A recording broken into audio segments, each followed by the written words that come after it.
ये है PS3, एक ऐसी मशीन जिसमें GTA 5, last of us, uncharted जैसी गेम्स चलती हैं। फिर भी सोनी की नजर में ये एक फेल्ड कंसोल माना जाता है। पर ऐसा क्यों, ये जानने के लिए आपको पता होना चाहिए कि PS3 के अंदर 3 मॉडल्स आए थे, फैट, स्लिम और सुपर स्लिम, जैसे कि PlayStation 2 के अंदर आए थे। फैट वाला वेरिएंट है वो 2006 के अंदर लॉन्च हुआ था, जिसमें 2 मॉडल्स आते थे, 20GB वाला और 60GB वाला। और इंडिया के अंदर यही फैट वाला मॉडल 1 साल बाद, मतलब के 2007 के अंदर लॉन्च हुआ था। और सिर्फ 60GB वाला मॉडल आया था, जिसका उस टाइम पे प्राइस था 40,000 रुपए। 2013 के अंदर PS4 का लॉन्च प्राइस भी 40,000 था। 2020 के अंदर PS5 के डिजिटल मॉडल का लॉन्च प्राइस भी 40,000 था। हम तो 2020 के अंदर PS5 को एक्सपेंसिव कह रहे थे। सोचो 2006 के अंदर 40,000 की वैल्यू कितनी होगी। और अगर आपसे सोची नहीं जा रही तो 2006 के अंदर गोल्ड का प्राइस ऑलमोस्ट 8,500 रुपए था, जिसका मतलब उस टाइम पे 40,000 का सोना खरीदते तो ऑलमोस्ट 45 ग्राम आ जाता। और आज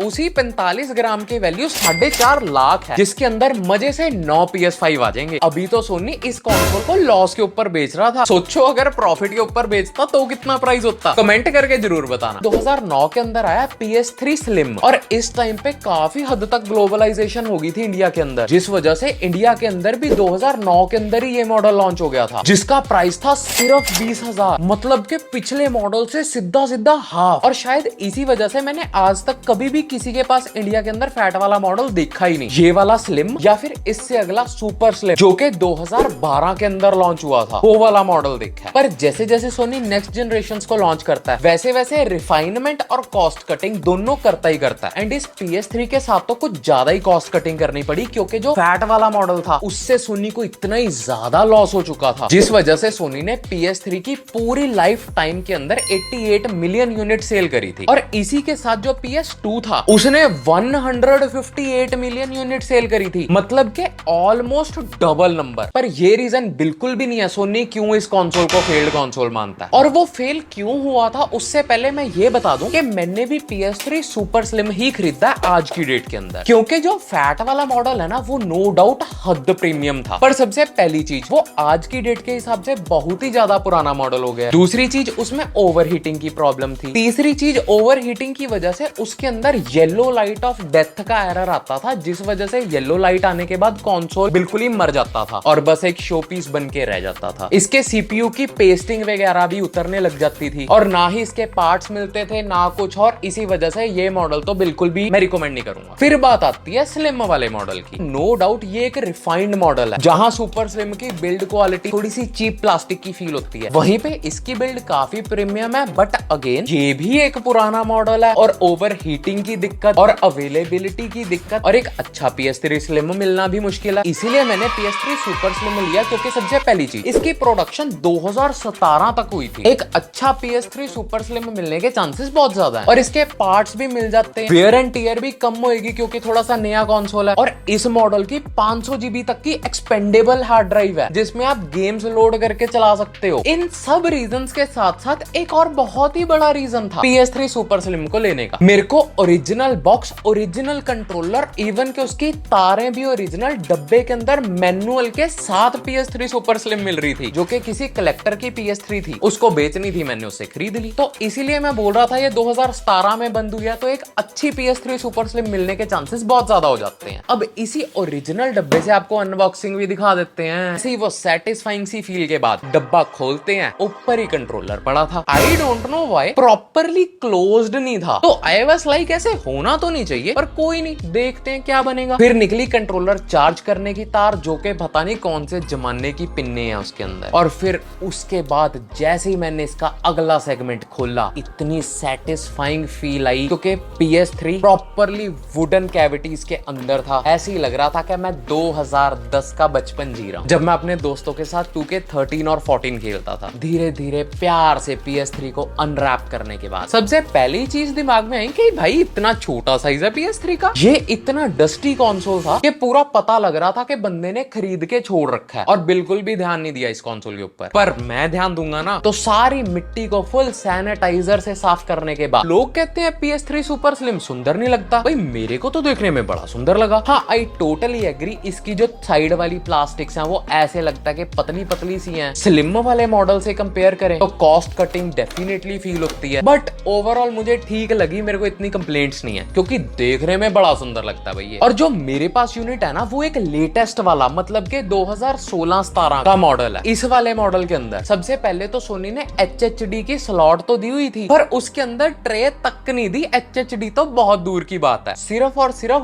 12 GB की फ्लैश मेमोरी मिलती है, जिसके अंदर डायरेक्टली CD डाल के गेम चलाओ और उस गेम का सेव्ड डाटा को वो 12 GB की फ्लैश स्टोरेज के अंदर स्टोर करता है डाटा। बस आप गेम को नहीं सेव कर सकते क्योंकि आपके पास स्पेस ही नहीं है। जैसे कि ये कंसोल पिछले इतने सालों से कभी ऑन ही नहीं हुआ, तो ये एक जेल ब्रेक वाला नहीं, ऑनलाइन कंसोल है, जिसके अंदर मुझे बड़ी क्यूरियोसिटी थी उस जमाने का प्लेस्टेशन स्टोर कैसा है, जेल ब्रेक वाला PS3 लेना चाहिए या ऑनलाइन वाला, किसमें ज्यादा मजा आता है, गेम कैसी चलती है, उसकी एक्साइटमेंट तो मुझे हमेशा ही रहती है। वो सब चीज से पहले PS3 के आगे 2 USB 2.0 के पोर्ट्स मिलते हैं, जिससे आप हार्ड ड्राइव कनेक्ट तो कर सकते हो पेन ड्राइव के थ्रू, पर उसकी परफॉर्मेंस ज्यादा अच्छी नहीं होगी। वो ज्यादातर यूज होंगे आपके कंट्रोलर को चार्ज करने के लिए। और इसके पीछे आपके पास एक HDMI का पोर्ट मिलता है, जो HDMI सोनी ने अपने कंसोल्स में पहली बार लॉन्च करी थी। इससे पहले सिर्फ AV के पोर्ट्स मिलते थे, और जो कि इस कंसोल के अंदर एक AV का पोर्ट भी है। उसके अलावा एक ऑप्टिकल का पोर्ट है, एक हार्ड ड्राइव डालने की स्लॉट है, जो कि इस मॉडल के अंदर बिल्कुल खाली है, मैंने आपको बता ही दी, जिसके अंदर आप 500 GB तक की हार्ड ड्राइव डाल सकते हो स्लिम वाले मॉडल में। और HDMI के थ्रू कंसोल को टीवी से कनेक्ट करने के बाद जैसे ही मैंने कंट्रोलर को अपने हाथ में पकड़ा, सबसे पहले मैंने देखा अब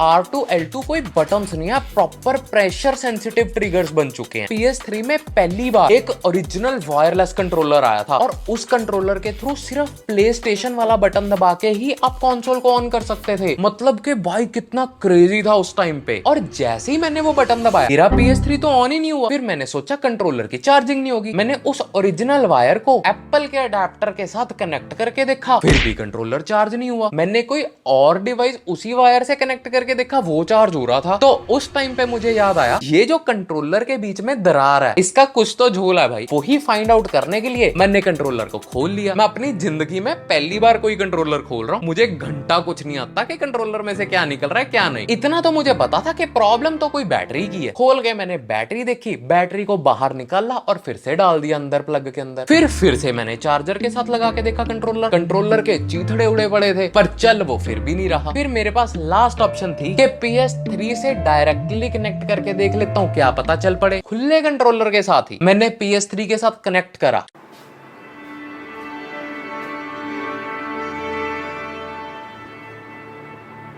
मतलब के कंट्रोलर तो चल पड़ा। अब इस कंट्रोलर को सारे को समेट लें, इकट्ठा कर लें, बैटरी शैटरी अंदर डाल के डन करें। मतलब कि आई एम एन इंजीनियर, ओह या I am loving it. But अब एक पंगा पड़ गया था। मैंने बाय गॉड ये चीज खोल तो ली, अब मेरे को घंटा नहीं पता कि इसको बंद कैसे करते हैं। रखता हूँ खुला। मेरे को इस टाइम आधा घंटा हो गया, मेरे से यही नहीं फिट हो रहा कि अब इस चीज को मैं जोड़ूं कैसे। अगर बैटरी डल रही है तो R1 L1 ये R2 L2 वाले निकल जाते हैं, अगर R2 L2 डल रहे हैं तो बैटरी निकल जाती है। अब इसको जोड़ूं कैसे? फिर आधा घंटा मत्था मारने के बाद ओके फाइनली पता लग गया, 2 YouTube वीडियो देखने के बाद, कि कंट्रोलर सीधे ही फिट हो जाएंगे, बाद में ऊपर वाली खाली चेसी फिट होएगी। ठीक है, मुझे तो पता ही नहीं था इतना आसान है। But there was a problem, ये कंट्रोलर पूरा क्लोज ही नहीं होता। इसका मतलब इसके अंदर कोई गलत बैटरी डली हुई है। ये प्रॉपर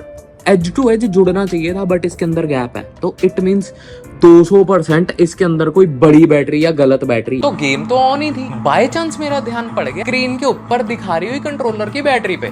मैंने लिटरली सिर्फ और सिर्फ 2 मिनट के लिए चार्ज करा और इसकी बैटरी कतई फुल नहीं है। इसका क्या मतलब हुआ, ये बैटरी तो फुल्ली हुई है, इसी वजह से कंट्रोलर भी ठीक से फिट नहीं हो रहा और वो सारी प्रॉब्लम्स आई। पुराने रेट्रो कंसोल्स के अंदर ये चीज काफी ध्यान रखने की जरूरत है, क्योंकि ये एक वायरलेस कंट्रोलर है और बैटरी ओवर द टाइम फुलेगी, इट्स सो ऑब्वियस। और आप जितना मर्जी अच्छी कंडीशन का ले लो, बैटरी की एक एजिंग प्रोसेस है, उसने उसके थ्रू जाना ही जाना है। इस सब चीज में मुझे एक चीज और समझ आई, ये कंट्रोलर किसी भी चार्जर से चार्ज नहीं होता। राइट नाउ ये आईफोन का चार्जर यूज कर रहा हूँ, इससे पहले सैमसंग का भी लगा के देखा। अगर मैं इसी को अपने कंसोल के साथ लगा के चार्ज करता हूँ तो मजे से चार्ज होता है। अब पता नहीं ये मेरे साथ ही कोई पंगा है या फिर सबके साथ ऐसे ही होता है, प्लीज मेरे को कमेंट करके बताना, मुझे नहीं पता। इतनी बड़ी राम कथा के बाद फाइनली मुझे वो सुख मिल ही गया।